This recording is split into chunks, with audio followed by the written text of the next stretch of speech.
안녕하십니까. 방송도 1번 뉴스 정누리 앵커입니다. 첫 소식은 다문화 축제입니다. 2012년은 한국 방문의 해라는 슬로건에 맞게 전국에서 아주 많은 다문화 축제가 벌어지고 있습니다. 그 장소를 김우미 기자가 소개하겠습니다. 김우미 기자. 네, 김우미 기자입니다. 제가 소개해드릴 곳은 15년을 준비한 대한민국의 야심찬 프로젝트 사업이죠. 바로 여소세계 엑스포입니다.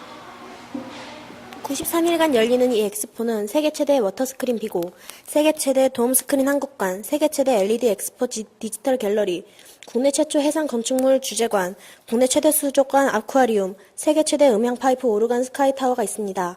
전 세계인들이 방문하는 만큼 한국을 대표할 수 있는 건축물입니다. 그 외에 전 세계를 휘어잡는 K-팝 콘서트까지 다양한 볼거리가 준비되어 있습니다. 하지만 일각에서는 준비가 덜 된 시설과 한국인들의 외국인에 대한 인상 등 여러 문제가 있다고 지적하고 있습니다. 그래서 저희 방송도 1번팀이 이태원에 직접 가서 80명의 무작위 외국인들에게 설문조사를 해본 결과 77.5%가 한국에 살면서 문제점들이 있다고 했습니다. 가장 대표적인 답안으로 자신이 지나갈 때 무슨 동물원 원숭이 보듯이 취급한다, 공공시설에 영어가 없다, 질문하려고 하면 도망을 간다. 이 세 가지. 이 문제들은 신이 고려하여 국민들이 고쳐야 할 문제점들입니다. 이상 방송도 1번 뉴스 김우미 기자였습니다. 네, 김우미 기자의 말 잘 들었습니다. 다음 소식은 한국에 살고 있는 다문화인에 대한 주민들의 반응 취재입니다. 최미영 기자가 보도하겠습니다. 최미영 기자.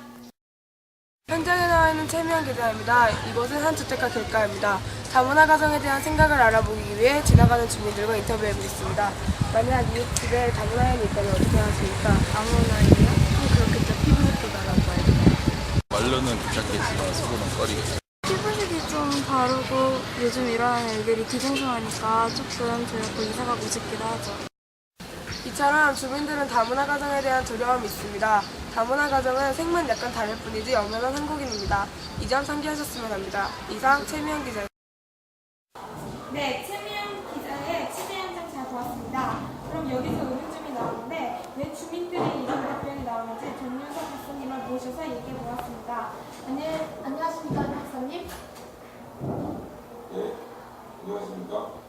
사회학자 정윤상입니다. 주민들이 왜 아까와 같은 반응을 하는 걸까요?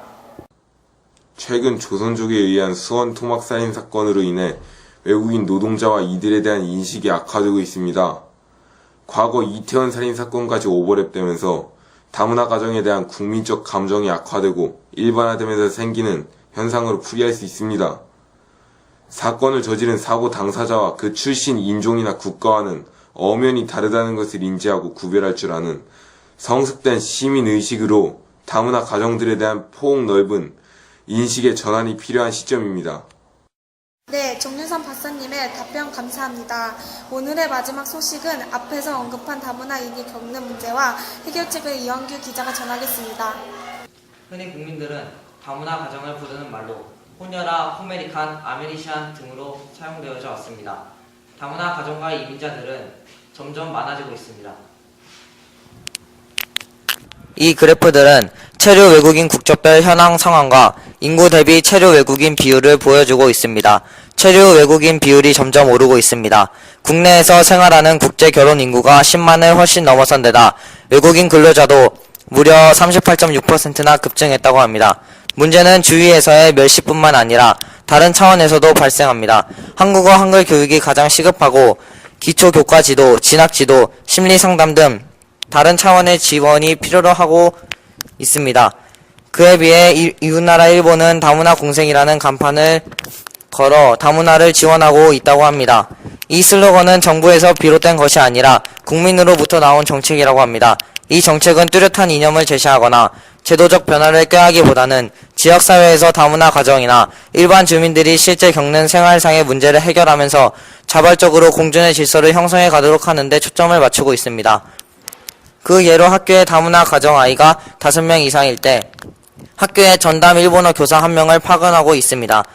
또 다른 국가로는 국가가 태어날 때부터 다문화인 캐나다의 정책을 보면 다문화 전담 부서가 있고 대륙 또는 인종에 따라 특정한 달을 제정하였다고 합니다. 게다가 기회의 균등뿐만 아니라 결과의 균등을 추구하고 있습니다. 다문화주의 법에 대한 연차 보고서가 있는데 매년 작성되는 것으로 다문화주의 정책의 수행 정도를 평가한다고 합니다. 게다가 다문화에 대한 차별을 없애기 위해 대학과 연구소에 막대한 자금을 지원해주고 있습니다. 이처럼 우리 정부도 다양한 방면에서 해결책을 내야 한다고 생각합니다. 이상 방송도 1번 뉴스 이환규 기자였습니다. 이한규 기자의 말 잘 들었습니다.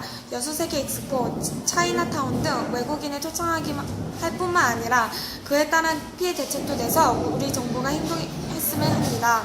펼쳐놓은 걸 치우는 것은 3살짜리 꼬마도 알고 있습니다. 왜 꼬마도 아는 사실은 우리 정부는 모를까요? 이상 방송도 1번 뉴스 정누리 앵커였습니다. 편안한 하루 되시길 바랍니다. 감사합니다.